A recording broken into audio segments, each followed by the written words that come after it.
மகம் ஜகம் ஆளும் அப்படின்னு சொல்லுவாங்க. எம்எம்மில் தனக்கென்று ஒரு தனி சிஸ்டத்தை உருவாக்கி அதை நாட்டு மக்கள் பயன்பெறும் அளவுக்கு அதை இப்பொழுது வரை கொடுத்து கொண்டிருக்கக்கூடிய உலக சமாதான மகரிஷி சேவாய் அறக்கட்டளையினுடைய நிறுவனர் அன்பு சகோதரர், பள்ளிப்பாளையத்திலே பல மாநாடுகளை இன்று வரை நடத்தி கொண்டிருக்கக்கூடிய இவரை மாதிரி மாநாடு நடத்தலாம் முடியாதுன்ற மாதிரி நானாக ஒரு மாநாட்டுக்கே என்னால் முடியலை. இந்த மனுஷன் எப்படி தான் 7 மாநாடு நடத்தினாருன்னு தெரில. அதனால் மாநாடு அப்படி என்றால் முகுந்தன் முரளி தமிழ்நாட்டில் வேறு எவரும் சொல்வது போல் இல்லை. சரிங்களா? மாநாட்டினுடைய நாயகன்னே அவரை சொல்லலாம். ஜோதிடர்களை ஒன்றிணைக்கக்கூடிய ஒரே தலைவர், மகரிஷியினுடைய தலைவர், நிறுவன தலைவர் டாக்டர் PA முகுந்தன் முரளி ஐயா அவர்களை பேச வருமாறு அன்போடு அழைக்கிறோம். செந்தூரான் அறக்கட்டளையின் சார்பாக. செந்தூரான் ஜோதிட அறக்கட்டளையின் மிக சிறப்பான முறையில் முதல் முறையாக சிறப்பான ஒரு முயற்சி எடுத்திருக்கிறாரு. ஐயா அவர்களுக்கு மகரிஷி ஜோதிட ஆராய்ச்சி அறிவகத்தின் சார்பாக ஐயா அவர்களுக்கு இப்பொழுது சிறப்பு செய்ய இருக்கின்றது. உங்களுடைய உற்சாகமான கைத்தட்டலோட ஒரு நிமிடம். ஏன்னா இந்த மாதாந்திர கருத்தரங்க கூட்டம் நடத்துறன்றது ஒரு சாதாரண ஒரு விஷயம் அல்ல. இது முதல் முயற்சி எடுத்திருக்கிறார். இது ஒவ்வொரு மாதமும் ஒவ்வொரு அனுபவத்தையும் அவர் கொடுத்துக்கிட்டே இருக்கும். அதில் எந்த ஒரு மாற்று கருத்தும் இல்லை. ஏன்னா நான் 73 மாத கருத்தரங்க கூட்டத்தை நடத்துனதுனால இந்த அனுபவத்தில் நான் அவர்கிட்ட சொல்கிறேன். ஸோ அதனால் இவர் தொடர்ந்து நிறைய கருத்தரங்க மீட்டிங், அது மட்டும் இல்லாமல் ஒவ்வொரு ஆண்டு விழாவும் மிக சிறப்பான முறையில் அவர் நடத்த வேண்டும். நிறைய ஜோதிட மாணவர்களை உருவாக்க வேண்டும். ஜோதிட கலைக்கு வளர்ச்சிக்கும் எப்பொழுதும் உறுதுணையாகவும் உத்வேகமாகவும் இவர் இருக்க வேண்டும் அப்படின்றத சொல்லி ஐயா அவர்களுக்கு இப்பொழுது எங்கள் மகரிஷி ஜோதிட ஆராய்ச்சி அறிவித்தின் சார்பாக இப்பொழுது சிறப்பு செய்ய இருக்கின்றது. ஒரு நிமிடம் எழுந்து நின்று கைத்தட்டி உற்சாகப்படுத்தினா ரொம்ப சிறப்பாக இருக்கும்.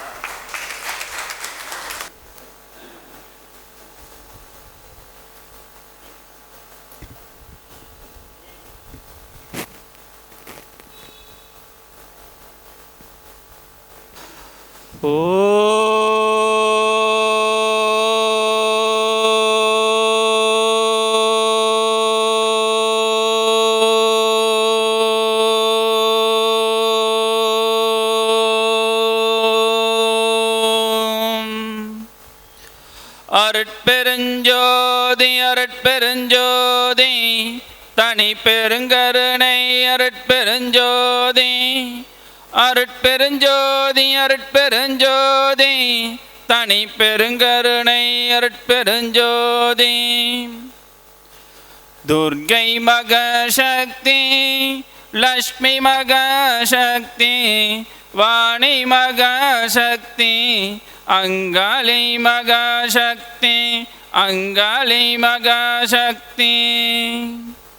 எல்லாம் நிறைவாகட்டும். குரு வாழ்க, குருவே துணை.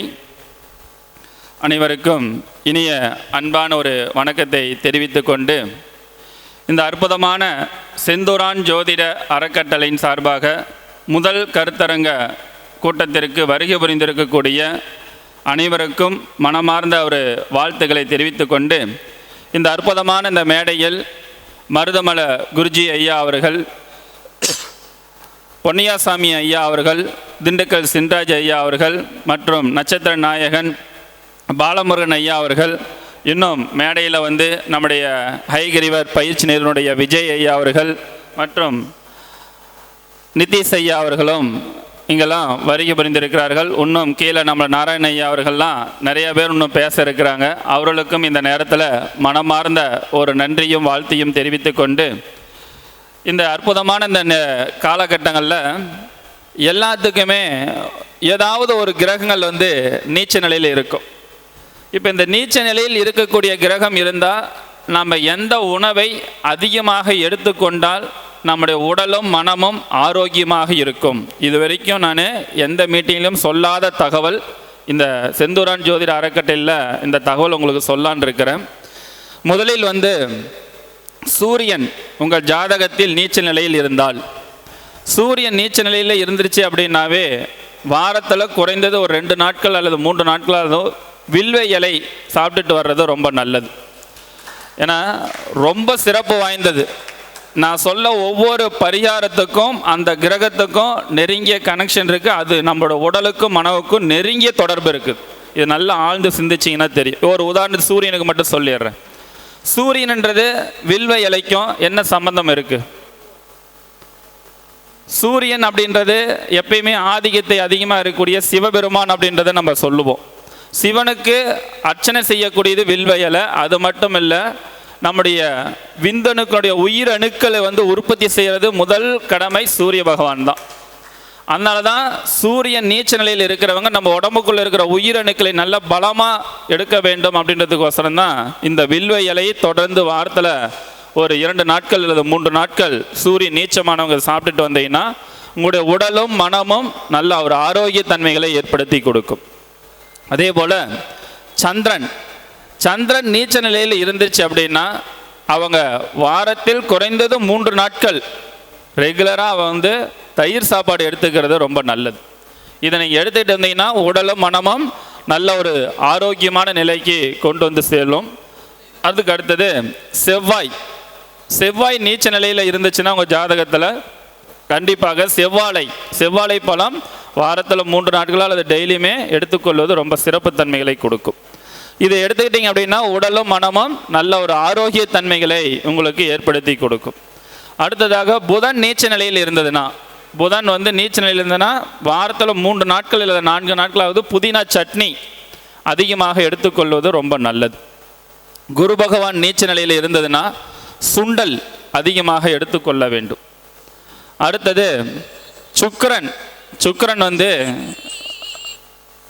நீச்ச நிலையில் இருக்குது அப்படின்ற பட்சத்தில் இருந்ததுன்னா என்றைக்குமே இந்த குரு பகவான் நீச்ச நிலையில் இருக்கும்போது பார்த்தீங்கன்னா 2 விஷயம் நீங்கள் தெளிவாக தெரிஞ்சுக்கணும். இந்த குரு யாருக்கெல்லாம் நீச்ச நிலையில் இருக்குதோ அவங்க உணவு விஷயத்தில் கரெக்டான கண்ட்ரோலில் இருக்க மாட்டாங்க. அவங்க டைமிங் மாறி தான் போயிட்டு இருக்கோம். அதேமாரி அவங்களுடைய ஷெட்யூல்டு அவங்க செய்கிறது, அவங்க நினைக்கிறது ஒன்று இருக்கும், ஆனால் நடக்கிறது ஒன்றா இருக்கும். இந்த குரு மட்டும் நீச்ச நிலையில் இருக்கிறவங்களுக்கு அப்போ என்னென்னா இந்த பிளானிங் பார்த்திங்கன்னா டபுள் பிளான் போடணும். இந்த குரு நீச்சமான மட்டும் டபுள் பிளானிங் போட்டுக்கணும். ஒன்று மிஸ் ஆச்சா அடுத்த பிளான் கையில் கொண்டு வந்துடணும். ஸோ இந்த டெக்னிக்கல் நீங்கள் குரு நீச்சமானவை மட்டும் கரெக்டாக ஃபாலோ பண்ணிட்டீங்கன்னா பல வகையில் நீங்கள் வெற்றி பெறலாம். வெற்றி பெற்றால் மனமும் உடலும் மிக சிறப்பான முறையில் பலப்படுத்தி கொடுக்கக்கூடிய ஆற்றல் உண்டு. சுக்கிரன் நீச்ச நிலையில் இருந்துருச்சுன்னா இவர்களை பொறுத்த வரைக்கும் அத்தி பழமோ அதேமாரி பாசிப்பருப்பு பாயாசம் இவதை அதிகமாக எடுத்துக்கொள்வது ரொம்ப நல்லது. இது உடலுக்கும் மனதுக்கும் ரொம்ப ஒரு ஆரோக்கியத்தை ஏற்படுத்தி கொடுக்கும். சனி பகவான் நீச்ச நிலையில் இருக்கிறவங்க எல்லாருமே சூடான சாப்பாடு சாப்பிடக்கூடாது. சூடான சாப்பாடு சாப்பிட்டீங்கன்னா உங்கள் உடம்புல ஜீரண கோளாறு பிரச்சனை மட்டும் இல்லை, உங்களுடைய உடலும் மனமும் சரியான நேரத்தில் கரெக்டான டைமில் இயங்காது. எல்லாமே ஒரு சிக்கலும் பிரச்சனையும் உங்களுக்கு ஏற்படுத்தி கொடுத்து விடும். அதில் ஒரு கிரகம் நீச்சமாயிருச்சுன்னா ஃபஸ்ட்டு நம்ம எப்படி நடந்துக்கணுன்ற ஒரு விஷயத்தை நம்ம தெரிந்து கொள்வது ரொம்ப முக்கியம். இது நமக்கு மட்டும் இல்லை, நம்மளை நாடி வரக்கூடிய வாடிக்கையாளர்களுக்குமே இதை பயன்படுத்தி கொள்வது பல வகையில் நமக்கு அதீத நன்மைகள் நமக்கு கண்டிப்பாக ஏற்படுத்தி கொடுக்கும். அப்போ ஒரு கிரகம் நம்முடைய ஜாதக கட்டத்தில் எங்கே இருக்கிறாரு, எதுக்கு இருக்கிறாரு, அதுக்கு தகுந்த மாரி சில வழிமுறைகளை நம்ம லைஃப்பில் கடைபிடிச்சிட்டு வந்தோம் அப்படின்னா நம்ம லைஃப்பில் எல்லா வகையிலையுமே ஒரு மாற்றத்தையும் வளர்ச்சியும் கண்டிப்பாக ஏற்படுத்தி கொடுக்கும். சரிங்களா? அடுத்ததாக இங்கே இருக்கிறவங்க எல்லாத்துக்குமே எம்எம் சிஸ்டம் அப்படின்னா என்னன்றது ஓரளவுக்கு தெரியுங்களா? தெரிஞ்சவங்க மட்டும் கை தூக்குங்க. ஏன்னா அதுக்கப்புறம் தான் நான் சொல்கிறது ஈஸி. இந்த பக்கம் இருக்க யாருக்கும் தெரியாது. அப்போ நான் சொல்லிடுறேன். எம்எம் சிஸ்டத்தின் மூலமாக ஒரு ஜாதகத்தை எளிமையான முறையில் பலன் சொல்லக்கூடிய ஒரு வழிமுறைகள் என்ன அப்படின்ற ஒரு விஷயத்த சுருக்கமாக ஷார்ட்டாக ஒவ்வொரு பாயிண்டாக உங்களுக்கு சொல்கிறேன். ஃபஸ்ட்டு உங்களுடைய ஜாதக கட்டத்தில் 9 கிரகமும் ஒவ்வொரு கிரகமும் ஒரு நட்சத்திர சாரத்தில் இருக்கும். ஒரு உதாரணத்துக்கு சூரிய பகவான் திருவாதிரை நட்சத்திரத்தில் இருக்காருன்னு வச்சுக்கோங்க. திருவாதிரை நட்சத்திரோட அதிபதி யார்? ராகு. அப்போ ராகுக்கு ஒரு டிக் அடிச்சுக்குங்க. அடுத்தது சந்திரன் புனர்பூச நட்சத்திரத்தில் இருக்கிறாருன்னு வச்சுக்கோங்க. எந்த நட்சத்திரம் தான் அதோட அதிபதி யார்? புனர்பூச நட்சத்திரோட அதிபதி யாருங்கய்யா? புனர்பூச நட்சத்திரம் அதிபதி யாருங்கய்யா? சத்தமாக காது கேட்கலைங்களா? கூக்குன்னு தான் கேட்குது, ரூ கேட்கலையா, காது கேட்கல. யார் ஒருவர் குருன்ற சத்தம் சொல்கிறாங்களோ அவங்களுக்கு வாக்குப்படி தான் நல்லா கிடைக்கும். இப்போ சொல்லுங்கள், இப்போ எப்படி கேட்குது? ஒரு பால் போட்டால் தான் அடுத்த பால் கிடைக்குது. ரைட். அப்போ குருவுக்கு டிக்கு. இந்தமாரி நவ கிரகங்களும் ஒவ்வொரு கிரகமும் ஒரு நட்சத்திரத்தில் இருக்குது. அந்த நட்சத்திர அதிபதி டிக் அடிச்சுக்கிட்டே வரீங்க. இந்த டிக் அடிச்சுட்டே வரும்போது ஒரு எது டிக்கு வாங்காமல் இருக்குதுன்னு பாருங்கள். அந்த கிரகம், அந்த கிரகத்தோட காரகத்துவம் தான் இந்த ஜென்மத்தில் உங்களுக்கு குறையாக இருக்கும். அதை தான் தேடிட்டு இருப்பீங்க நீங்கள். ஏன்னா உங்கள் ஜாதத்தில் எல்லா ஜாதத்தையும் டெஸ்ட் பண்ணி பாருங்கள், ஆராய்ச்சி பண்ணி பாருங்கள், சரிங்களா? ஏன்னா இந்த புத்தகத்தில் MM சிஸ்டத்தின் மூலமாக இந்த ஜோதிட விடிவெள்ளி அப்படின்ற இந்த புத்தகத்தில் எல்லாமே இருக்குது. இதேமாரி இந்த மேடையில் உங்களுக்கு இன்னொரு விஷயத்தையும் சொல்லிடுறேன். இந்த ஜோதிட விடிவெளி என்ற பெயரை எனக்கு இந்த புத்தகத்தை பெயர் வச்சு கொடுத்தவர் நம்முடைய மருதமலை குருஜி ஐயா அவர்கள் தான். இந்த புத்தகம், ஸோ இந்த புத்தகத்தை நம்முடைய ஞானகுரு சிவலிங்க சாமி அவர்கள் பார்த்திங்கன்னா இந்த புத்தகத்தை பாராட்டி ஒரு லெட்ரு ஒன்று எழுதி வச்சிருக்கிறாரு. அந்த லெட்ரு போன வாரத்தில் தான் இப்போ இருக்கிற ஆதீனமாக இருக்கக்கூடிய பஞ்சலிங்கேஸ்வர சாமியோட கையில் கிடைச்சிது, அவர் கைப்பட எழுதுறது. அதனால் இதே ஜோதிட விடிவெளி நாயகர் அப்படின்ற ஒரு பட்டம் விருதும் நேற்று அண்ணாமலை கையில் முன்னா நேற்று சாமி அது கொடுத்தார். இந்த இதை வச்சு அவர் எழுதுனது அப்படியே இருக்கட்டும், அந்த பேர்லேயே உங்களுக்கு விருது கொடுக்குறோம் அப்படின்னு சொல்லி விருது கொடுத்துருக்குறாங்க. ஸோ இந்த அற்புதமான இந்த ஜோதிடக்கு விடிவெளி அப்படின்ற ஒரு விஷயங்கள் எல்லாமே எளிமையான முறையில் இதில் பலன் எடுக்கக்கூடிய ஒரு வழிமுறைகள் இந்த புத்தகத்தில் இருக்குது. அதுக்குரிய பரிகாரமும் இருக்குது. இப்போ ஒரு உதாரணத்துக்கு சொல்லணும்னா, உங்கள் ஜாதகத்தில் சூரியனுடைய நட்சத்திரத்தில் கிரகமே இல்லை. நல்லா நான் வச்சு நவகிரகங்களில் சூரியன் நட்சத்திரத்தில் கிரகம் இல்லை. இப்போ இவங்க எப்படி இருப்பாங்க, என்ன குறையாக இருக்கும்? இவங்க எங்கே போனாலும் ஃபஸ்ட்டு இவங்களோட வாழ்க்கையில் நிறைய ஏமாற்றத்தை சந்திப்பார்கள். ஏன்னா அனுபவ அறிவுகள் அவங்களுக்கு கிடைக்கும். அப்போ சூரியனோட நட்சத்திரத்தில் கிரகம் இல்லாதவங்ககிட்ட நீங்கள் கேட்டு பாருங்கள், நீங்கள் வாழ்க்கையில் நிறைய ஏமாந்துருக்கிறீங்களான்னு கேட்டிங்கன்னா ஆமான்னு சொல்லுவாங்க. அந்த ஏமாற்ற அறிவுகளை வைத்து தான் இவரோட வாழ்க்கையில் முன்னேற்றம் அடையணும் அப்படின்ற ஒரு எண்ணங்கள் இருக்கும். இவங்களை பொறுத்த வரைக்கும் எங்கே மதிப்பு மரியாதை இவருக்கு கிடைக்குதோ அங்கே மட்டும்தான் போவாங்க.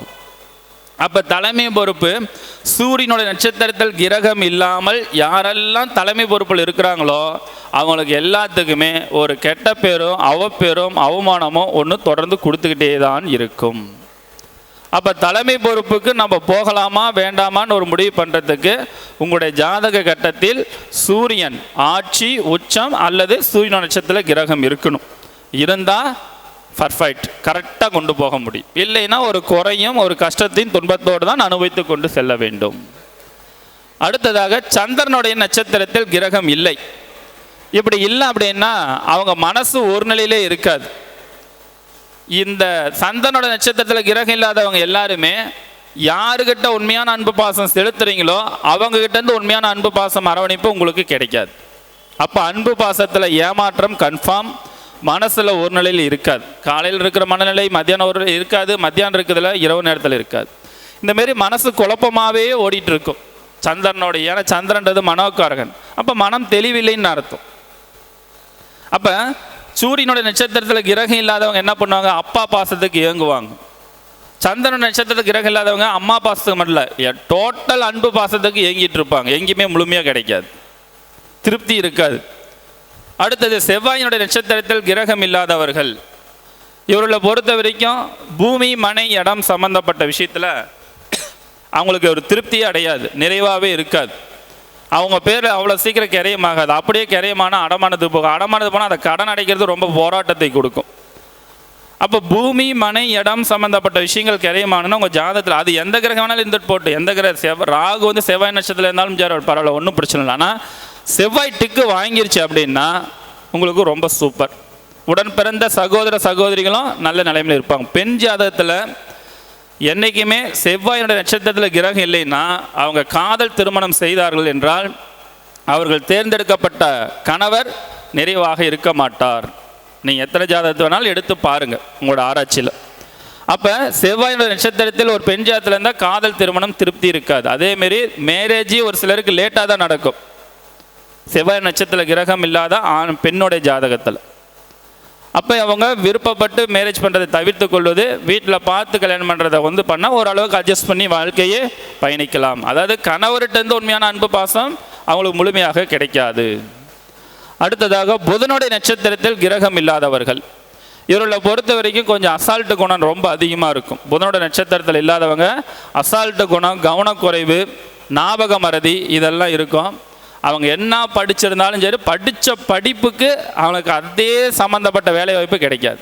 படித்தது ஒன்றா இருக்கும், வேலை வாய்ப்பு ஒன்றாக இருக்கும். அப்போ படிப்பில் அடிக்கடி கொஞ்சம் ஞாபக மறதி, கவனக்குறைவு, அசால்ட்டு குணம் இதெல்லாம் கொஞ்சம் அடிக்கடி வந்துட்டு தான் இருக்கும். ஒரு பிடிமானம் இருக்காது புதனோட நட்சத்திரத்தில் கிரகம் இல்லாதவர்கள். அடுத்தது, குருவோட நட்சத்திரத்தில் கிரகம் இல்லைனால் பண விஷயத்தில் சொன்ன வாக்குறுதி அவங்களால காப்பாற்றவே முடியாது. பண தட்டுப்பாட்டு பிரச்சனைகள், பணத்தால் மனக்கவலை வேதனைகள் அவரோட வாழ்க்கையில் நிறைய போராட்டத்தை சந்தித்து கொண்டு தான் இருப்பார்கள். அப்போ குருவோட நட்சத்திரத்தில் கிரகம் இல்லைன்னா இன்னும் என்ன ஸ்பெஷல் அப்படின்னா, எதிர்காலத்தில் குழந்தைங்களால நன்மைகள், முன்னேற்றங்கள், திருப்தி இருக்காது. சுக்கரனுடைய நட்சத்திரத்தில் கிரகம் இல்லாதவர்கள், இவர்களை பொறுத்த வரைக்கும் ஒரு ஆண் ஜாதத்துக்கு ரொம்ப முக்கியம். இந்த ஆண் ஜாதத்தில் சுக்கரன் நட்சத்திரத்தில் கிரகம் இல்லாதவர்கள் எல்லாருமே திருமண வாழ்க்கை அப்படின்றது ஒரு திருப்தி நிறைவு கொடுக்காது. சில பேர்த்து திருமணம் ஆகாமல் போகலாம், சில பேர்த்து லேட் ஆகும், சில பேர் கல்யாணம் ஆகி பிரிஞ்சிருப்பாங்க. எதிர்பார்த்த அளவுக்கு ஒரு நிம்மதி நிறைவுத்தன்மைகளை கொடுக்காது. ஒரு பெண் ஜாதத்தில் சுக்கரனோட நட்சத்திரத்தில் கிரகம் இல்லைன்னா அவங்க எதிலையுமே திருப்தி அடைய மாட்டாங்க. குறிப்பாக சொல்லப்போனால் ஆடை, துணி எடுக்கக்கூடிய விஷயத்துலையும் எதிலையும் திருப்தி அடைய மாட்டாங்க பெண்களை பொறுத்த வரைக்கும். பெண்களுடைய ஜாதத்தில் சுக்கரனுடைய நட்சத்திரத்தில் கிரகம் இல்லை என்றால், அதேமாரி தான் ஒரு ஆணோட ஜாதத்தில் செவ்வாய் நட்சத்திரத்தில் கிரகம் இல்லைன்னா அவங்க வீட்டில் இருக்கிறது திருப்தி அடைய மாட்டாங்க. வீட்டில் இருக்கிறதுக்கு அவங்களுக்கு பிடிக்காது. வீட்டை விட்டு வெளியே போகணும், காடு வீடு எதை கட்டினாலும் அவங்களுக்கு திருப்தி அடைய மாட்டாங்க. அப்போ ஒரு ஆண் ஜாதத்தில் சுக்கரனுடைய நட்சத்திரத்தில் கிரகம் இல்லை என்றால் அவருடைய பேரில் வண்டி வாகனம் எடுப்பது கொஞ்சம் தவிர்த்து கொள்வது நல்லது. அப்படியே எடுத்தாலும் சரி கொஞ்சம் கவனமாக பார்த்து எடுக்கணும். நம்ம சம்பாதிக்கிறத விட அதிக விலைக்கு வண்டி வாகனத்தை வாங்கினோம்னா அது நம்மகிட்ட நிற்காது. அப்போ இந்தமாரி ஏதாவது ஒரு சிக்கல் பிரச்சனைகள் ஏற்படுத்தி கொடுக்கும். அடுத்ததாக, சனி பகவானுடைய நட்சத்திரத்தில் கிரகம் இல்லை என்றால் அவருடைய வாழ்க்கையில் நல்ல முதலாளியும் கிடைக்க மாட்டாங்க, நல்ல தொழிலாளியும் கிடைக்க மாட்டாங்க. தொழிலில் திருப்தியற்ற தன்மை தான் கொடுக்கும், உழைப்புக்கேற்ற வருமானம் இல்லை. அப்போ சனியினுடைய நட்சத்திரத்தில் கிரகம் இல்லை என்றால் முதலீடு போட்டு தொழில் செய்யக்கூடிய தகுதி நிலை அவர்கிட்ட இல்லைன்னு அர்த்தம். அப்போ நம்ம கவனமாக முதலீடு போட்டு செய்யணும்னா ஃபஸ்ட்டு சனியோட நட்சத்திரத்தில் இருக்கணும். கிரகங்கள் ஏதாவது ஒன்று இருந்துச்சுன்னா முதலீடு போட்டு தொழில் செய்யக்கூடிய தகுதி நிலைகள் அவர்களுக்கு வரும், அதை பாதுகாப்புக்கு பண்ண முடியும். அடுத்ததாக, ராகுவோட நட்சத்திரத்தில் கிரகம் இல்லை என்றால் இவங்க ஷேர் மார்க்கெட்டு, ட்ரேடிங் சம்மந்த பக்கம் திரும்பக்கூடாது. போனாங்கன்னா பேராசைப்பட்டு பெருநஷ்டம் கண்டிப்பாக சந்திப்பார்கள். நிறைய விஷயத்தில் அவங்களை ஏமாற்றங்களை சந்திப்பார்கள். இருக்கிறத விட்டுட்டு பறக்கிறத பிடிக்கிறவங்க யாரெல்லாம் ராகுவோட நட்சத்திரத்தில் கிரகம் இல்லாதவங்க எல்லாருமே அவங்களோட வாழ்க்கையில் உஷாராக இருந்தால் ஒரு தடவை 2 தடவை திரும்பி வந்துடுவாங்க. உஷார் இல்லைன்னா 10 தடவை திரும்பி போனதெல்லாம் இருக்கிறத பிடிச்சலாம் பிடிச்சி ஒன்றுமே பிடிக்க முடியாத அளவுக்கு வந்துவிடும். அடுத்ததாக, கேதுன நட்சத்திரத்தில் கிரகம் இல்லை என்றால் இவர்களை பொறுத்த வரைக்கும் யாரையுமே நம்ப மாட்டாங்க. எல்லாத்தையுமே சந்தேக பார்வையில், சந்தேக எண்ணத்தில் தான் இருக்கும். அதேமாரி ஞானத்தை தேடிக்கொண்டே செல்வார்கள். இங்கே போனால் அது கிடைக்குமா, அங்கே போனால் இது கிடைக்குமா, இங்கே போனால் விமோச்சனம் கிடைக்குமா, இங்கே போனால் அங்கே போகணுன்னு இருக்கும். அதே நேரத்தில் பெரும்பாலும் அன்பர்கள் யாரும் பக்கத்தால் இருக்கவங்களோ மற்ற சொல்கிறதெல்லாம் நம்ப மாட்டாங்க. என்ன காரணம்னா, ஆரம்பத்துலேருந்து நம்பி ஏமாற்றம் அடைஞ்சு இதுக்கப்புறம் யாரை நம்புறதுன்னு தெரியாமல் போயிடும். அப்போ கேதுனுடைய நட்சத்திரத்தில் கிரகம் இல்லாதவர்கள் எல்லாருமே இந்த நிலைமையில தான் இருப்பார்கள். இது ரொம்ப எளிமையான முறையில் ஒரு ஜாதகம் பார்க்க வராங்கன்னா இதை நீங்கள் அழகாக பார்த்து கண்டுபிடிச்சி டிக் அடித்து டிக்கு வாங்காத கிரகத்தை வைத்து நீங்கள் பலன் சொல்லலாம். இதெல்லாம் உங்களுக்கு குறையாக இருக்குன்றும். இதே கோச்சாரத்தில் நீங்கள் எடுக்கும்போது பார்த்தீங்கன்னா ரொம்ப ஸ்பெஷல். இந்த டிக்கு வாங்காத கிரகம் இன்றைக்கி கோச்சாரத்தில் எங்கே இருக்குதோ அந்த பாவத்தோடைய காரகத்துவம் தான் உங்கள்கிட்ட கேள்வியாக கேட்பாங்க. நீங்கள் எத்தனை ஜாதகத்தோட எடுத்து ஆராய்ச்சி பண்ணி பாருங்க. ரொம்ப சிம்பிள், எளிமையாக அழகாக சொல்லலாம். அப்போ இதெல்லாம் பாரம்பரியத்துக்குள்ளே இருக்கக்கூடிய ஒரு நுணுக்கத்தை வைத்து தான் சொல்கிறது. பெருசாக ஒன்றும் இது இல்லை. ஆனால் சின்ன சின்ன ட்ரிக்ஸை மட்டும் பயன்படுத்துகிறோம்னா ரொம்ப இது வரைக்கும் இத்தனை நாட்களாக கிட்டத்தட்ட ஒரு 10 ஆண்டுகளாக இந்த வழிமுறையில் தான் நான் ஜோதிடம் பார்க்குறேன். ரொம்ப எளிமையான முறையில் 10 ஆண்டுகளாக இந்த ஜோதிடத்தை இந்த வழிமுறையில் என் ஜாதக நோட்டு எடுத்து பார்த்தீங்கன்னா இதுமாரி ஒரு 5 நோட் இருக்கும். எல்லாமே டிக் அடித்து தான் ஜாதகம் பார்த்துருக்கும். இது என்னோட மட்டும் இருக்கக்கூடாது, இது மற்றவர்களுக்கு எளிமையான முறையில் கொடுக்கணும்னு சொல்லி இதுக்கு ஒரு சிஸ்டமாக உருவாக்கி, இதுக்கு ஒரு பயிற்சி மையமாக உருவாக்கி கிட்டத்தட்ட இதுலேயுமே வந்து ஒரு 500 மாணவர்களுக்கு மேலே, இதில் மட்டுமே மொத்தம் எங்கிட்ட 2000-3000 மாணவர்களுக்கு மேலே படித்து முடித்து வெளியே போயிருக்கிறாங்க. அதில் ஒரு 500 நபர்களுக்கு மேலே இந்த எம்எம் சிஸ்டத்தில் மட்டும் ரொம்ப ஸ்பெஷலாக படித்து வெளியே போயிருக்கிறாங்க. அதுக்கு சர்டிஃபிகேட் சீல்டுமே வருடம் விழாவில் கொடுத்துட்டு தான் இருக்கிறேன். அப்போ நம்மளோட ஜாதகத்தில் எளிமையான முறையில் பலன் சொல்வதற்கு அருமையான ஒரு வழிமுறைகள் இது மாதிரி உண்டு. சரி, அதுக்கு அடுத்தது நம்முடைய உள்ளுணர்வு சக்தி எப்படி இயங்கும், எப்படி வேலை செய்யும் அப்படின்னு கண்டுபிடிக்கிறதுக்கு உங்களுடைய பவர் என்னன்னு தெரிஞ்சுக்கணும் இல்லைங்களா? நீங்கள் எந்த கிரகத்தோட ஆதிக்கத்தில் இருக்கிறீங்க எப்படி கண்டுபிடிக்கிறது? எனக்கு சனி பகவான் உச்சமாயிருச்சு, அதனால் சனி பகவானோட ஆதிக்கம் என்கிட்ட இருக்கும். புதன் பகவான் உச்சமாயிருச்சு, அதனால் புதன் பகவானோட ஆதிக்கம் என்கிட்ட இருக்கும். அதெல்லாம் இல்லை. உச்சமானாலும் சரி நீச்சமானாலும் சரி, உங்களுடைய ஆதிக்கம், உங்களுடைய உள்ளுணர்வு, உங்களுடைய பவர், நீங்கள் எந்த கிரகத்தோட கண்ட்ரோலில் வரீங்க அப்படின்னா உங்கள் ஜாதகத்தில் லக்னம் என்ன நட்சத்திரம் இருக்கிறதோ அதனுடைய அதிபதி தான் உங்களுடைய உள்ளுணர்வு சக்தி, உங்களுடைய பவர். அதுதான் நீங்கள். இப்போ ஒரு லக்னம் புனர்பூச நட்சத்திரத்தில் நிற்கிது, விசாக நட்சத்திரத்தில் இருக்குது அப்படின்னா குருவோட ஆதிக்கம், நீங்கள் குருவோட ஆதிக்கத்தில் தான் செயல்படுவீங்க. அப்போ சூரியனுடைய நட்சத்திரத்தில் ஆதிக்கத்தில் இருக்கிறீங்களா, தலைமை பொறுப்பு, நிர்வாக பொறுப்பு, மேனேஜ்மெண்ட்டில் இருக்கிறீங்களா? உங்கள் லக்னம் நின்ற புள்ளி அதுதான் ரொம்ப முக்கியம். லக்னம் நின்ற நட்சத்திரம், உங்கள் ஜாதகத்தில் லக்னம் என்ன நட்சத்திரத்தில் நிற்கிறதோ அதனுடைய அதிபதியினோட ஆதிக்கத்தில் தான் நீங்கள் முழுமையாக செயல்படுவீர்கள். அதை மேனேஜ்மெண்ட் பண்ணி தான் மற்ற கிரகங்கள் எல்லாமே செயல்படும். அப்போ நவ கிரகங்களில் நாம் எந்த கிரகத்தினுடைய கண்ட்ரோலில் இருக்கிறோம் அந்த கிரகத்தை தான் மற்ற கிரகத்தோட வச்சு கண்ட்ரோல் பண்ணக்கூடிய ஆற்றல் லக்னம் நின்ற புள்ளி. இதை ஞாபகம் வைத்துக் கொள்ளுங்கள், சரிங்களா? அப்போ உங்களுக்கு 27 நட்சத்திரங்களும் எந்த ஒரு செயல்பாடுகளை வச்சு நீங்கள் செஞ்சீங்கன்னா உங்கள் வாழ்க்கையில் ஜெயிக்க முடியும் அப்படின்ற ஒரு விஷயத்தை உங்களுக்கு நான் சொல்கிறேன். அதாவது அஸ்வினி நட்சத்திரக்காரர்கள் திருவாதிரை நட்சத்திரம் வரும்போது இந்த பொருளை தானமாக கொடுக்கணும், சரிங்களா? அடுத்தது பரணி நட்சத்திரக்காரர்கள் புனர்பூச நட்சத்திரம் வரும்பொழுது ராமர் வழிபாடு செஞ்சு கரும்பு தானமாக கொடுக்க வேண்டும். இதை செய்தீர்கள் என்றால் பொருளாதார வளர்ச்சி கொடுக்கும், அதாவது கரும்பு தானம், சரிங்களா? அடுத்தது கொஞ்சம் ஸ்லோவா சரி, ரைட், ஓகே. பரணி நட்சத்திரக்காரர்கள் புனர்பூச நட்சத்திரம் வரும்பொழுது, அதாவது சாதகத்தாரையில் கொடுக்கறது பொருள், சரிங்களா? பரணி நட்சத்திரக்காரர்கள் புனர்பூச நட்சத்திரம் வரும்பொழுது ராமர் வழிபாடு செஞ்சு கரும்பு தானம் செய்ய வேண்டும். அடுத்ததாக கிருத்திகை நட்சத்திரக்காரர்கள் பூச நட்சத்திரம் வரும்பொழுது திருப்புறங்குன்றம் வழிபாடு செய்ய வேண்டும். வசதி வாய்ப்பு இருந்தால் ஆடு தானம் கொடுக்கலாம், இல்லை ஆட்டோட பொம்மை படங்கள் ஸ்லோகங்கள் ஏதோ ஒன்று எழுதி அதை மற்றவர்களுக்கு தானமாக கொடுக்கலாம். அடுத்தது ரோகிணி நட்சத்திரக்காரர்கள் ஆயிலி நட்சத்திரம் வரும்பொழுது நாகர் புற்று வழிபாடு பப்பாளி பழம் தானமாக மற்றவர்களுக்கு கொடுக்கலாம். அடுத்தது மிருகசீரிட நட்சத்திரக்காரர்கள் மக நட்சத்திரம் வரும்பொழுது விநாயகர் வழிபாடு செஞ்சு நாட்டு சர்க்கரை கடலை தானமாக கொடுக்கலாம். அடுத்ததாக திருவாதிரை நட்சத்திரம் பூர நட்சத்திரம் வரும்பொழுது அம்பாள் வழிபாடு செஞ்சு பலாப்பழ தானமாக கொடுக்கலாம்.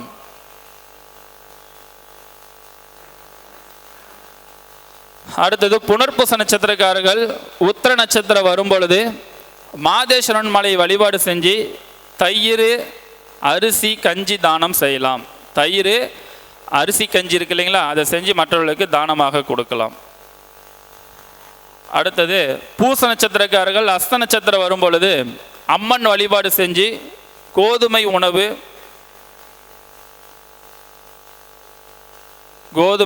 உணவு மற்றும் ஜாக்கெட் பிட்டு மற்றவர்களுக்கு தானமாக கொடுக்கலாம்.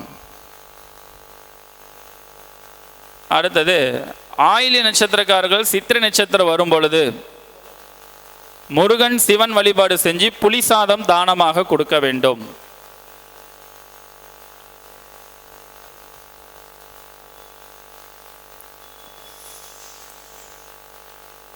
அடுத்தது மக நட்சத்திரக்காரங்க சுவாதி நட்சத்திரம் வரும்பொழுது மருதமலை வழிபாடு செஞ்சு தேன் தானமாக கொடுக்க வேண்டும். பூர நட்சத்திரக்காரர்கள் விசாக நட்சத்திரம் வரும்பொழுது முருகனுக்கு பால் அபிஷேகம் செஞ்சு வேல் தானமாக கொடுக்கலாம். அடுத்தது உத்திர நட்சத்திரம் அனுச நட்சத்திரம் வரும்பொழுது குலதெய்வ வழிபாடு செஞ்சு கொடை தானமாக கொடுக்க வேண்டும். அடுத்ததாக அஸ்த நட்சத்திரக்காரர்கள் கேட்டை நட்சத்திரம் வரும்பொழுது இந்திரன் வழிபாடு வல்லாரை இலை தானமாக கொடுக்கலாம், அல்லது வல்லாரை சாக்லேட் இருக்கும், மிட்டாய் இருக்கும், அதை மற்றவர்களுக்கு கொடுக்கலாம். அடுத்ததாக சித்திரை நட்சத்திரக்காரர்கள் மூல நட்சத்திரம் வரும்பொழுது பதஞ்சலி முனிவர் வழிபாடு செஞ்சு தக்காளி சாதம் தானமாக கொடுக்க வேண்டும். அடுத்தது சுவாதி நட்சத்திரக்காரர்கள் பூராட நட்சத்திரம் வரும்பொழுது பாம்பன் சுவாமிகள் வழிபாடு செஞ்சுட்டு விளக்கு தானம் சர்க்கரை பொங்கல் தானமாக கொடுக்கலாம். அடுத்ததாக விஷாக நட்சத்திரக்காரர்கள் உத்திராட நட்சத்திரம் வரும்பொழுது விஷாக நட்சத்திரம் உத்திராட நட்சத்திரம் வரும்பொழுது விநாயகர் வழிபாடு செஞ்சு அகத்திய கீரை தானமாக கொடுக்க வேண்டும்.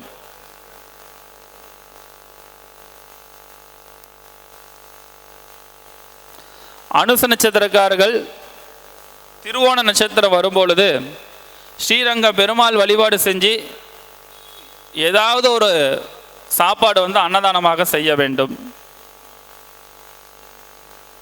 முடிஞ்ச வரைக்கும் தயிர் சாப்பாடு இல்லைன்னா தேங்காய் சாப்பாடு இருக்கிறது ரொம்ப சிறப்பு. அடுத்ததாக கேட்டை நட்சத்திரக்காரர்கள் அவிட்டை நட்சத்திரம் வரும்பொழுது இந்திரன் வழிபாடு செஞ்சு தவிடு மாட்டுக்கு தவிடு தானமாக கொடுக்க வேண்டும். அடுத்ததாக மூல நட்சத்திரக்காரர்கள் சதை நட்சத்திரம் வரும்பொழுது திருக்கடையூர் அபிராமி வழிபாடு செஞ்சிட்டு திராட்சை அகத்தியகீரை தானமாக கொடுக்க வேண்டும். அடுத்ததாக பூராட நட்சத்திரம் பூரட்டாதி நட்சத்திரம் வரும்பொழுது குபேரன் வழிபாடு செஞ்சு மாவிலை தோரணம் உங்கள் வீட்டில் கட்டலாம், அல்லது கோயிலில் கட்டி விடலாம், அல்லது வாங்கிட்டு கொடுக்கலாம், கட்டி கொண்டு கொடுக்கணும். அடுத்தது உத்திராட நட்சத்திரக்காரர்கள் உத்திரட்டாதி நட்சத்திரம் வரும் பொழுது கோமாதா வழிபாடு பசுமாடு தானம் இது கொடுப்பது ரொம்ப சிறப்பு. பசுமாடு வாங்கி கொடுக்க முடியலைன்னா பசுமாட்டோடைய பொம்மை கோமாதாவுடைய பொம்மை அல்லது படம் இதெல்லாம் மற்றவர்களுக்கு கொடுக்கலாம். அடுத்து திருவோண நட்சத்திரக்காரர்கள் ரேவதி நட்சத்திரம் வரும் பொழுது சனி பகவான் வழிபாடு செஞ்சு சர்க்கரை பொங்கல் தானமாக செய்ய வேண்டும். அடுத்ததாக அவிட்ட நட்சத்திரக்காரர்கள் அஸ்வினி நட்சத்திரம் வரும் பொழுது சரஸ்வதி வழிபாடு செய்ய வேண்டும். இந்த அவிட்ட நட்சத்திரக்காரர்கள் அஸ்வினி நட்சத்திரம் வரும்போது அடிக்கடி முடி காணிக்கை செலுத்த வேண்டும். முடி மொட்டையடிக்கிறது பண்ணிக்கலாம், அல்லது ஏதாவது ஒரு கோயிலுக்கு எண்ணெய் தானமாக கொடுக்கலாம், தீபத்துக்கு தேவையான எண்ணெய் தானம் கொடுக்கலாம்.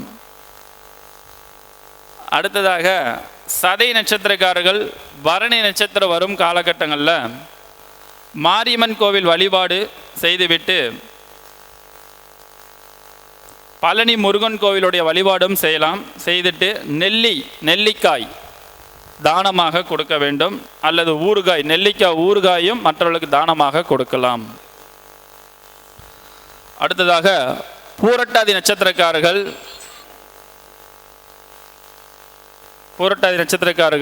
கிருத்திகை நட்சத்திரம் வரும்பொழுது திருவண்ணாமலைக்கு சென்று கோதுமை தானம் திருவண்ணாமலை தரிசனம் செஞ்சுட்டு கோதுமை தானம் அக்னி குண்டத்திற்கு அது ஹோமம் செய்கிறதுக்கு அக்னி குண்டத்துக்கு மூலிகை பொருள் வாங்கி கொடுக்கலாம்.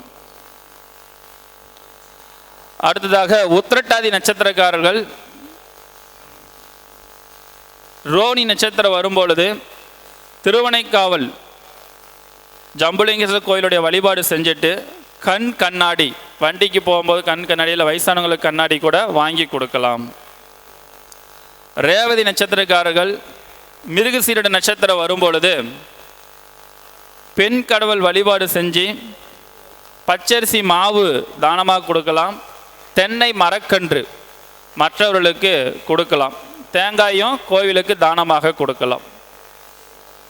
ஸோ இது எல்லாமே 27 நட்சத்திரக்காரர்கள் உங்களுடைய 6வது நட்சத்திரமாக வரக்கூடிய சாதகத்தாரை அன்னைக்கு இதை வழிபாடு செஞ்சு இந்த பொருளை தானமாக கொடுத்தீர்கள் என்றால் உங்களுடைய பொருளாதார உயர்வுகள் காரிய தடை அனைத்தும் நிவர்த்தி செய்து வாழ்க்கையில் மகிழ்ச்சியும் முன்னேற்றத்தையும் உங்களுக்கு ஏற்படுத்தி கொடுக்கும். சொல்லுங்கய்யா. என்னங்கய்யா? அதெல்லாம் எது இருந்தாலும் பரவாயில்ல. அப்போ இந்தமாரி ஒரு பொருளை தானமாக கொடுக்கலாம். அதேமாரி இங்கே வந்திருக்கிறவங்க எல்லாத்துக்கும் ஒரு சின்ன ஒரு டிப்ஸ் மட்டும் சொல்லி முடிச்சுக்கிறேன். ஜோதிடராக சிறந்த முறையில் வரணும், அவங்களுக்கு நல்ல ஒரு வழிகாட்டியாக சிறப்பாக அமையும் அப்படின்னா நம்முடைய MM சிஸ்டத்தின் மூலமாக 3 கிரகத்தினுடைய நட்சத்திரத்தில் ஏதாவது ஒரு கிரகங்கள் இருக்கணும். கேதோட நட்சத்திரத்தில் ஏதாவது கிரகம் இருக்கணும். குருவோட நட்சத்திரத்தில் அஸ்வினி மகம் மூலம் இல்லைண்ணா ஒன்றும் சொல்லி முடிக்கலைங்க, சொல்லிடுறீங்க. கேதோட நட்சத்திரத்தில் ஏதாவது ஒரு கிரகங்கள் இருக்கணும். புதனுடைய நட்சத்திரத்தில் ஏதாவது கிரகங்கள் இருக்கணும். குருவோட நட்சத்திரத்தில் ஏதாவது இருக்கணும். இது 3 இருந்தால் ஜோதிடர் ஆவதற்கு சிறந்த வழிமுறைகள் அற்புதமான முறையில் அவங்களுக்கு அமைத்து கொடுக்கும். இப்போ இதில் ஒரு சிலருக்கு ஐயா எனக்கு கேது இல்லைங்கய்யா, புதனும் குரு இருக்குங்க, என்னங்கய்யா பண்ணுறது அப்படின்ற ஒரு சில வழிமுறைகள்லாம் உங்களுக்கு குழப்பம் இருக்குது. 3க்கு ஒரு சிம்பிளான ஒரு பரிகாரத்தை ஒன்று சொல்லிடுறேன். ஃபஸ்ட்டு, உங்களுடைய ஜாதகத்தில் புதனுடைய நட்சத்திரத்தில் கிரகம் இல்லை, நீங்கள் சிறந்த ஜோதிடராக வரணும், நல்ல முறையில் வளரணும், நல்ல கிளைண்ட்டு கிடைக்கணும் அப்படின்னா நீங்கள் ஏதாவது ஒரு இன்ஸ்டியூட்டில், அதாவது அஸ்ட்ராலஜியில் DA astro, BA astro, MA astro உங்கள் பேருக்கு அடுத்தது படிச்சுட்டு பட்டம் வாங்கிட்டு போடுங்க. உங்களுக்கு நிறைய கிளைண்ட் வருவாங்க. ஜோதிடத்துறை சிறப்பான முறையில் உங்களுக்கு வளர்ச்சி கொடுக்கும். அப்போ புதனுடைய பலம் ஆட்டோமேட்டிக்காக படித்து வாங்கியாச்சு, தாராளமாங்கய்யா. அடுத்தது, கேதுனுடைய நட்சத்திரத்தில் கிரகம் இல்லை. அப்போ கேதுனுடைய நட்சத்திரத்தில் கிரகம் இல்லைன்னா நீங்கள் ஏதாவது ஒரு இன்ஸ்டியூட்டில் படிங்க. படிச்சுட்டு உங்களுடைய தகுதிநிலை சான்றிதழ் ஒன்று கொடுப்பாங்க. ஜோதிட சிரோன்மணி, ஜோதிட ரத்தனா அப்படின்னு ஒரு பட்டம் ஒன்று கொடுப்பாங்க. அது உங்களுடைய பேருக்கு முன்னாடி போடுங்க. கேதோட பலம் உங்களுக்கு பலமாக வேலை செய்யும்.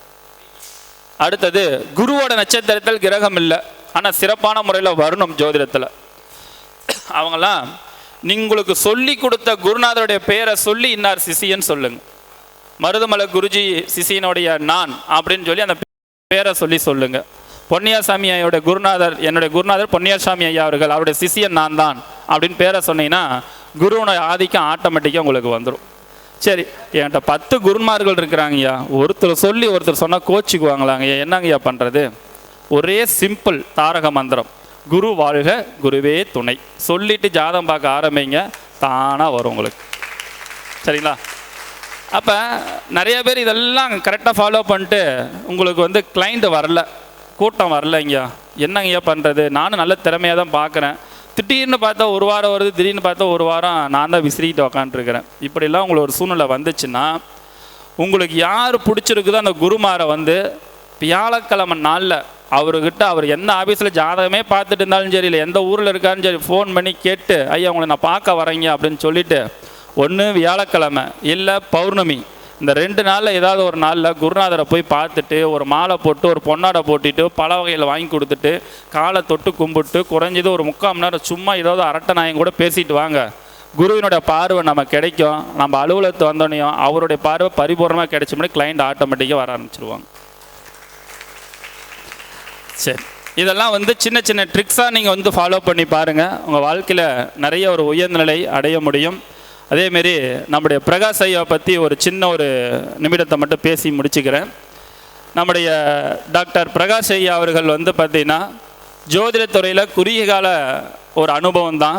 ஆனால் அந்த அனுபவத்தில் கூட நிறைய அனுபவம் பெற்றவர்களை விட இவருக்குன்னு ஒரு கிளைண்ட்டு, இவருக்குன்னு ஒரு கூட்டத்தை மிக சிறப்பான முறையில் உருவாக்கி இருக்கிறாரு.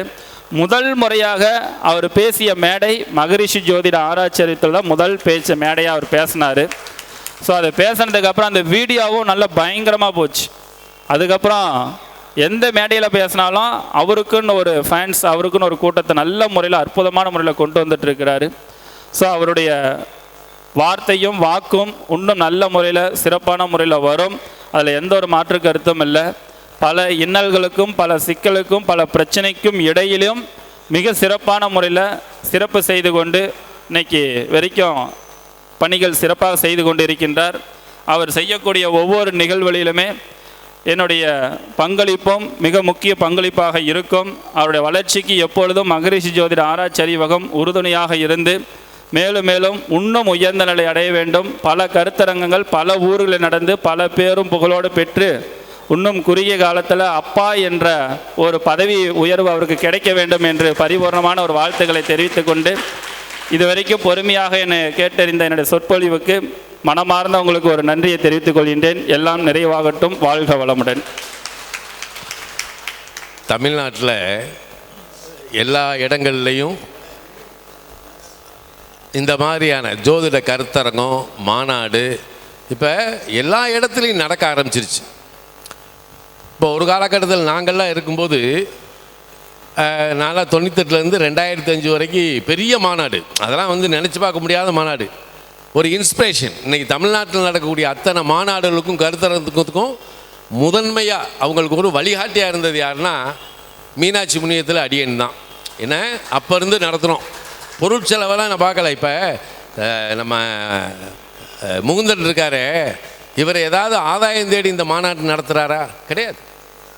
அவர் செய்யக்கூடிய சேவையை ஒரு வகையிலும் செய்ய முடியாது. இப்போ அவரை பின்பற்றி இன்றைக்கி பிரகாஷ் பண்ணுறான். இவெல்லாம் தூக்கி இப்படி வச்சு நடத்தும் போது இவங்கெல்லாம் தூக்கி வச்சு தலையில் வச்சு ஆடுவேன்.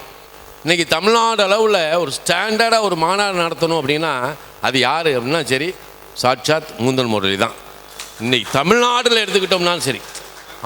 இதில் என்ன பெரிய வேடிக்கைன்னா எல்லா ஜோதிடர்களையும் அழைச்சி பெரிய ஆளுகளையும் கூப்பிட்டு எந்த விதமான முகஞ்சொலிப்பும் மரியாதை குறைவும் இல்லாமல் அறிவு பசியும் தீர்த்து வயிற்று பசியும் தீர்த்து ரொம்ப அழகாக நடத்தக்கூடிய ஒரு அற்புதமான மாநாட்டையெல்லாம் நடத்திய பெருமை, நடத்தி கொண்டிருக்கக்கூடிய சிறப்பு முகுந்தன் முரளிக்கு தான் சேரும். இப்போ அவர் ஒரு சிஸ்டத்தை உருவாக்கிட்டார், இந்த சிஸ்டம் அப்படின்னு சொல்லி அவர் உருவாக்கியிருக்கார். இதை பற்றி பேசணும்னா நிறைய பேசணும். ஏன்னா அதுக்கு தியாரிட்டிக்கல் எப்படி இருக்கோ ப்ராக்டிக்கல் எப்படி இருக்கோ அது நம்ம சிஸ்டமேட்டிக்கலுக்குள்ளே சில விஷயங்களுக்குள்ளே வரணும்.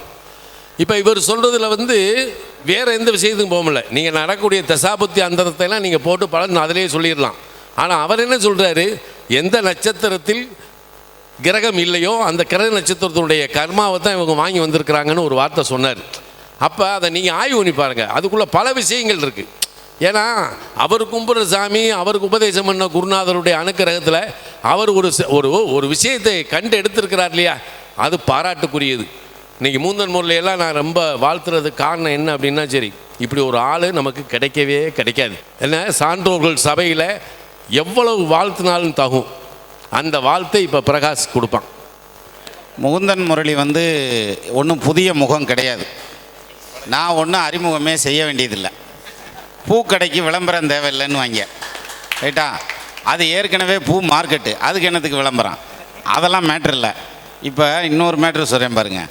அதாவது முதலாக நமது மேடையில்தான் பிரகாஷ் முழங்கினார், அவளுடைய கன்னி பேச்சு வந்தது நமது மேடையில்தான் அப்படின்னு சொன்னார்ல, அதனால தான் அவர் ஊருக்கிட்டேயே கடையை போட்டார். புரியுதா? விஷயம் என்னென்னா, நம்மால் பணியார கடை வச்சு ஒருத்தன் ஜெயிச்சான்னா ஏத்தாப்பில் ஆப்பா கடை வைக்க மாட்டோம், நம்மளும் பணியார கடை தான் வைப்போம் இல்லையா?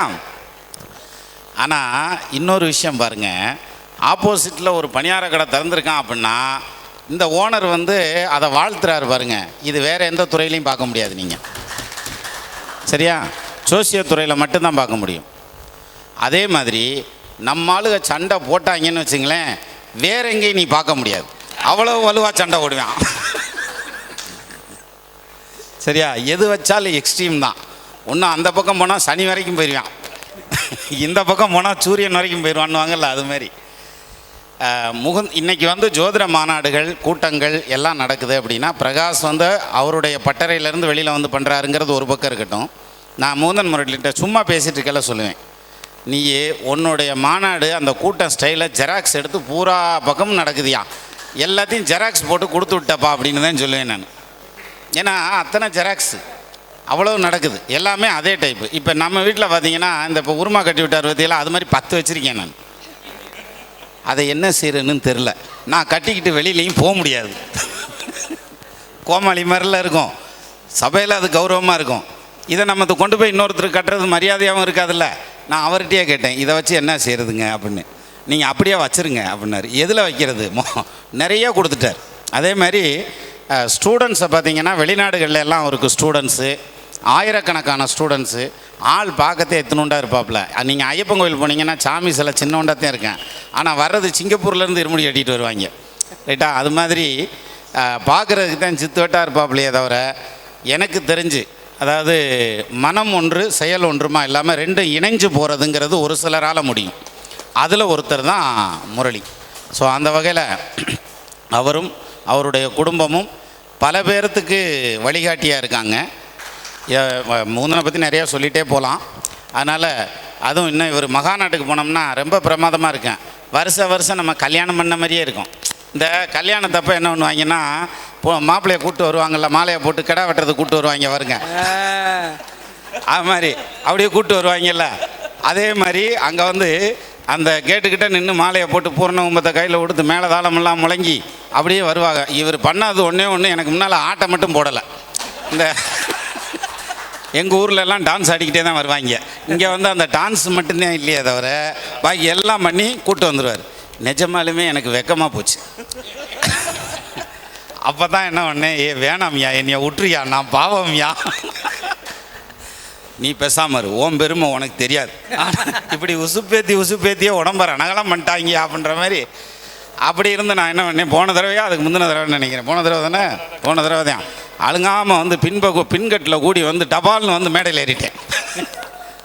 ஐயா, அது வந்து உங்களை அங்கேருந்து ஒரு வழி பண்ணணும், நீ ஒன்றும் பண்ண வேணாம், நீ மீட்டிங்கை பாரு, வேறு என்ன சொல்கிறதுன்னு தெரில. அதாவது அப்படி கூட்டிகிட்டு வரையில் பார்த்தோம்னா நமக்கு பெருமையாக இருக்கிற மாதிரி தான் இருக்கேன். எப்பயுமே யானை மேலே ஏறக்கூடாது, அப்புறம் பாறை மேலே விழுகக்கூடாது, ரைட்டா? ஏறுறப்பயே சூதானமாக ஏறணும். அதனால் அது மாதிரி எல்லா ஜோதிடர்களையும் கௌரவிக்கக்கூடிய ஒரு நல்ல மனிதர். அவருடைய வாழ்நாளில் இன்னும் பல சாதனைகள் பண்ணணும். அதுக்கு எல்லாம் வல்ல இறைவன் அருள் புரியணும். அவர் வாழ்த்து கொடுத்தது பெரிய விஷயம் இல்லை சார். அவருக்கு நீங்கள் எல்லாரும் வாழ்த்து கொடுங்க. நீங்கள் எல்லாரும் குருநாதர், நீங்கள் எல்லாரும் வாழ்த்து கொடுங்க. மிக்க நன்றி. பெருமதிப்புக்குரிய மகனுக்கு வாழ்த்துக்கள்.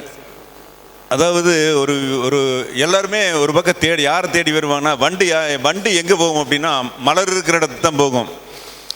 அப்படி ஒரு அற்புதமான விஷயத்தை கொண்டு எல்லாத்தையுமே வந்து வரக்கூடியவங்களுக்கு எல்லாமே வந்து தன்னிடம் தேடி வர்ற மாதிரி ஒரு அன்பான வார்த்தையில் வந்து, அதாவது ஒருத்தர் வந்து வர்றவங்களை வந்து முகங்கோணாமல் பேசக்கூடிய ஒரு பாங்கு என்னுடைய மகனுக்கு மட்டுமே உண்டு. வர்றவங்களை யாரையுமே எந்த சூழ்நிலையும் கோபமாக பார்த்தது கிடையாது. வர்றவங்கள வாங்குவான்னு அத்தனை பேருமே இப்போ இந்த கூட்டத்துக்கு வராங்க, கடைசி வரைக்கும் யாருமே டென்ஷனாகி போனவங்க கிடையாது. நம்ம ஏறக்குறைய எல்லா மாநாட்டிலையும் பார்க்குறோம். இப்போ ஏறக்குறைய நாங்கள் 3 கூட்டணி தாங்க, எல்லா பக்கம் இருக்கிறது 3 பேர் கூட்டணி தான். இப்போ இதே மாதிரி தான் உட்காந்துருக்குறோம், அந்த கூட்டணியும் அங்கே தான் இருப்போம். அப்போது ஒரு சந்தோஷமாக படுத்தக்கூடிய குணம், அற்புதமான குற்றம் வந்து ஒரு என்னோட அன்பின் மகன் முகுந்தன் முரளி கொண்டு அவர் வந்து இன்னும் பேர் பெற்று புகழ் பெற்று பல்லாண்டு வாழ வாழ்த்துகிறேன். எம்எம் சிஸ்டத்தினுடைய பல விஷயங்கள் வச்சுருக்காரு. அவர் கொடுத்தது ஒரு சாம்பிள் தான். அவர்கிட்ட நிறைய விஷயம் இருக்கும். எப்படின்னா, ஐயா பார்த்துக்கலாங்கய்யா, ஐயா பண்ணிக்கலாங்கய்யா. ஆனால் இந்த பார்த்துக்கலாம் செஞ்சுக்கலான்னு சொல்லும்போதே பார்த்தா அங்கே பெரிய லெவலில் ஏதோ ஒரு வேலை நடந்துகிட்ருக்கோம். நான் ரொம்ப அவசரப்படுத்துவேன், ஐயா அதை பண்ணுங்க இதை பண்ணுங்க அப்படின்னு. அவர் பார்த்துக்கலாங்க ஐயா, செஞ்சுக்கலாங்க ஐயா, அவ்வளோதான். ஆனால் வேலை நடந்துடும். மனுஷன் தூங்குறாரான்னு தான் இன்னும் தெரியல. ஏன்னா அந்தளவுக்கு ஒரு விழாவை சிறப்பாக நடத்தக்கூடியவர். இந்த மாதிரி ஐயா முதல் கருத்தரங்க வைக்கிறேன் அப்படின்னாரு. என்னையெல்லாம் எது கூப்பிட்றீங்க அப்படின்னாரு. ஏங்க அப்படின்னா, குடும்ப விழான்னு சொல்லுங்கள், நான் வந்துடுவேன், நீங்கள் கூப்பிடவே வேணாம் அப்படின்ட்டார். அதுதான் அவருடைய பெருந்தன்மை. நம்ம விழா கூப்பிட்டு அவர் சிலர் பில்டப்லாம் பண்ணுவாங்க, அதெல்லாம் எப்போவுமே அவர்கிட்ட கிடையாது. அந்த எளிமை தான் ஒருவரை உயர்த்தும் என்பதற்கு உதாரணம் வந்து நம்ம முகுந்தன் முரளி ஐயா தான். மிக அருமையாக பேசியிருந்தீங்க ஐயா. எப்போவும் உங்களுடைய ஆதரவு செந்தூரான் அறக்கட்டளை கண்டிப்பாக இருக்கணும். ஸ்ரீ செந்தூரான் அறக்கட்டளையின் சார்பாக எங்களுடைய நிர்வாகிகள் அனைவரும் சேர்ந்து உங்களை கௌரவப்படுத்துகிறோம். அவர் கிரீடம் போடுவாருங்க, நாங்கள் சந்தன மாலை போடுவோங்க. இப்போ முகுந்த கையாளுறது வந்து உங்களுக்கு தெரியலை. அங்கே அவர் மாநாட்டுக்கு போனோன்னு என்ன செய்வார்னா, அந்த ட்ரம்ஸ் இருக்குது பார்த்தீங்களா, தப்பை, அந்த தப்பையை வச்சு தான் எல்லாத்தையும் மாலையை போட்டு கூட்டிகிட்டு போவார். இன்னொரு பக்கம் பார்த்தீங்கன்னா போகிறவனுக்கு பூரா தலப்பா கட்டுவார். நீங்கள் இப்போ நம்மால் இங்கே ஒரு புத்தகம் இருந்துச்சுங்க, ஏன்னா அதாவது பாலமுருகன் ஒரு விஷயத்தை இதில் ராகுவை பற்றி எழுதியிருப்பார். இந்த ராகு வந்து தலப்பா கட்டிக்கிறதுன்னு சொல்லுவாங்க. இவருக்கு ராகுவை கையில் வச்சுக்கிட்டு தான், ஏன்னா இவர் மக நட்சத்திரம். கரெக்டாக 6வது நட்சத்திரத்தை கையில் எடுத்து எல்லா பயலுக்கும் தலப்பா கட்டுறது. இன்னும் ஒன்று, மாநாட்டுக்கு போகும்போது ட்ரம்ஸ் இல்லாமல் எவனையும் அழைக்கிறதே இல்லை, அடி. ஏன்னா அந்த தோலை வச்சு அடித்த உடனே சக்ஸஸ் ஆகிடுற. இன்னைக்கு மூந்தல் மொழி சக்ஸஸ்க்கு என்னென்னா இந்த கிரீடமும் தப்பையும் தான். இப்போ அவரை கூப்பிட்றதுக்கு ஒரு தப்பை வேணும், நமக்கு தப்பை இல்லை. அவர் தப்படிப்பார், தப்பாக அடிக்க மாட்டார், கரெக்டாக அடிப்பார்.